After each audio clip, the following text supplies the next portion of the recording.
Hello, my friends. I'm Miss Heather, and this is Padfoot. And today we have a special book for you. We have a book that is titled The Loch Ness Monster. It is written by Helen Lester and illustrated by Lynn Munsinger. This book was asked for by my friend Ellie in Worthington. Hi, Ellie! So she suggested I read it to you, and then she lent it to me because I don't own it, and the libraries are closed right now. So I didn't have a way to get the book unless I bought it, but I didn't want to buy it. So she gave it to me so I could read it to everyone because she loves it that much. Thanks, Ellie. So the Loch Ness Monster. It is a play on words, because have you ever heard of the Loch Ness Monster? Supposedly, now this is a folktale or folklore, there is a monster that lives in a lake in Scotland. And the monster's name is Nessie, Loch Ness Monster. And people go to the lake to look for this monster. And nobody has ever really seen it that we know of, although people will say they have. So, I wonder if it's true. Do you think there's really a monster in a lake? I don't think so. I think it might be a big fish or something like that, but I don't know. But anyway, this is a play on that because it's a messy monster, not a Nessie monster.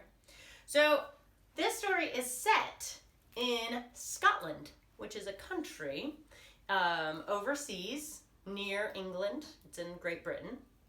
And so there's a Scottish accent in it. And Ellie asked if I would do a Scottish accent. Now here's the deal. I'm not good at doing a Scottish accent, but I will try. I will try to do a Scottish accent, and I will probably not do it well, but it'll make me giggle, and hopefully it'll make you giggle too. And if you ever get a chance, maybe you can go online and listen to the Scottish accent because it's beautiful. I love it, but I'm really bad at trying to do it myself. All right. The Loch Ness Monster by Helen Lester. Illustrated, the pictures are done by Lynn Munsinger. In faraway Scotland, there was a famous lake called Loch Ness. And legend had it that deep in this lake lived a monster. No one had ever seen it. But guess what? The legend was false. That means it's not true. In truth, way, way down at the bottom of Loch Ness, there lived not one, but 3 monsters. 1, 2, 3. There was Nessie, her husband Fergus, and their wee laddie Angus. That's a little kid, wee laddie, little kid Angus. From the time he was a baby, Angus's parents had taught him the 5 basic monster rules. Here they are. It says 5 basic monster rules. Number 5. Never behave in a monstrous manner. Number 4. Never eat with your thumbs. Number 3. Always say, excuse me, when you cough, sneeze, or burp. Number 2. Always pick up after yourself. Number 1. Never, ever, ever go up to the surface of the loch. Remember, the loch is a lake. So Angus was well behaved, ate with a spoon, and said, excuse me, when he coughed, sneezed, or burped. But as he grew bigger, so did his messes. Mother Nessie skidded across the floor on Angus's slimy lochweed collection and crashed into Father Fergus. Ugh, that'd feel gross under my feet. Father Fergus tripped over Angus's fishy dolls and landed in the porridge. Angus loved the action. His parents did not. Have you noticed that our laddie leaves scallops all over his dishes? They asked. And pignet shells on the floor?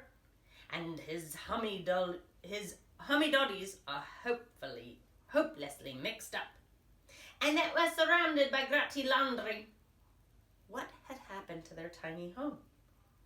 Angus had happened. It was time to enforce basic monster rule number 2. Always pick up after yourself. So Angus's parents told him that while they loved him very much, until he cleaned up after himself, he would have to stay in his room so that his stuff would stop spreading. Meanwhile, they would deliver his daily meal of milk and tatties in a can. So Angus went off to his room. I learned that tatties are potatoes. So one of the first words I learned to say in a Scottish accent was potatoes. T-shirt and potatoes. But then I learned that they're called tatties. So these are just tatties in a can. Those are potatoes in a can. In the days that followed, he didn't feel lonesome, for he had so much interesting stuff. Every day he would play with his toys, tossing each one on the floor when he had finished. Before long, the floor was full. So Angus tossed his used items onto the bed. And a monstrously messy mountain began to grow. Books and toys, rock collection, slimy lockweed, ew! Fishy dolls, tatty cans, hummy dotties too, gratty laundry, puggy nut, spoon, and scatterpie cup. Messy mountain moving higher, up, up, up. Oh my gosh, this is so gross. Look at that. On his bed. Ugh. At night, as was his habit, Angus would check to be sure there were no monsters under the bed. Then he would strap on his mountain gear and make the long climb to his lumpy, sleeping perch. Ugh! It took a lot to get on top of that bed, I bet. Each night, this climb took a little longer because each day he added books and toys, rock collection, slimy lockweed, yeah, fishy dolls, tatty cans, hummy doddies too, gratty laundry, puggy nuts, spoon, and scatterpie cup, messy mountain moving higher, up and up and up. What do you think hummy doddies are? Socks, maybe? Gratty laundry, that's like grody laundry, disgusting.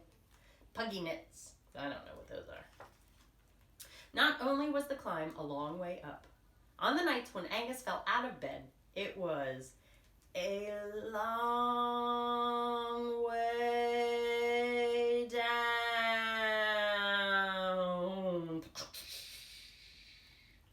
Now, Angus was beginning to miss his parents. He was uncomfortable on his lumpy bed and dreadfully hot as he neared the sun on the surface of the loch. Uh-oh, he's getting to the surface of the lake? That's not good. Surface of the loch? Angus had forgotten basic monster rule number 1. Never, ever, ever go up to the surface of the loch. But here was Angus, rising. Oh, look at his eyes right there. Meanwhile, 3 friends gathered on the shores of Loch Ness. A duck, a goat, and a Helen cow looked out over the water as they had every morning for years, waiting patiently for the Loch Ness monster to appear. Do you see him in that lake there? He's hiding. And at last, on this particular morning, they saw a wee ripple way out on the loch. Could it possibly be?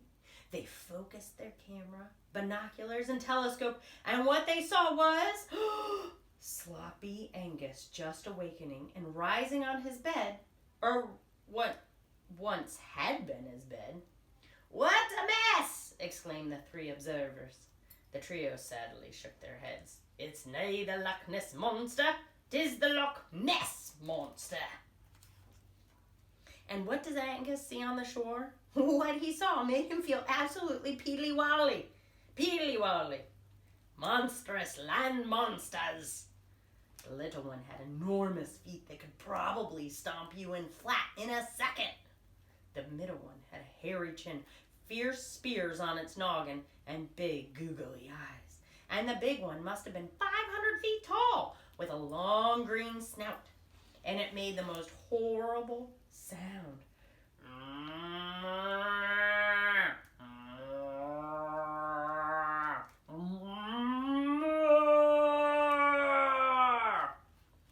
Time to move! Suddenly, Sloppy Angus wanted to clean up. He gathered up as much stuff as his arms could hold and climbed down to the bottom of his mountain.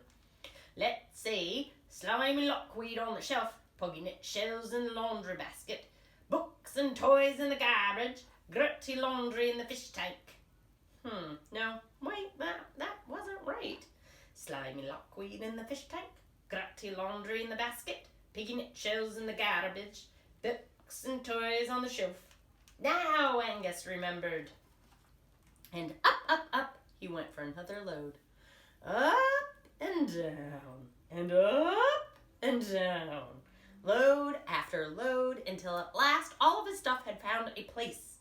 Books and toys, rat collection, slimy lockweed, ew! Fishy dolls, tatty cans, hummy doddies too. Grotty laundry, pigginettes, spoon and scurpy cup. Messy mountain is no more. Angus cleaned it up. Ah, good job, Angus. That was a lot of work. Look at all of that. Ugh. Angus was thrilled to see his parents as he passed them, and he called cheerfully, "I'm off to wash my dishes and recycle my tatty and a cans." His mother and father were concerned. "Are ye peely-wally, laddie?" But Angus was not peely-wally. He was just glad to be plain Angus instead of sloppy Angus. Oh, peely-wally, it means pale. Are you not feeling well? That's right, I did learn that.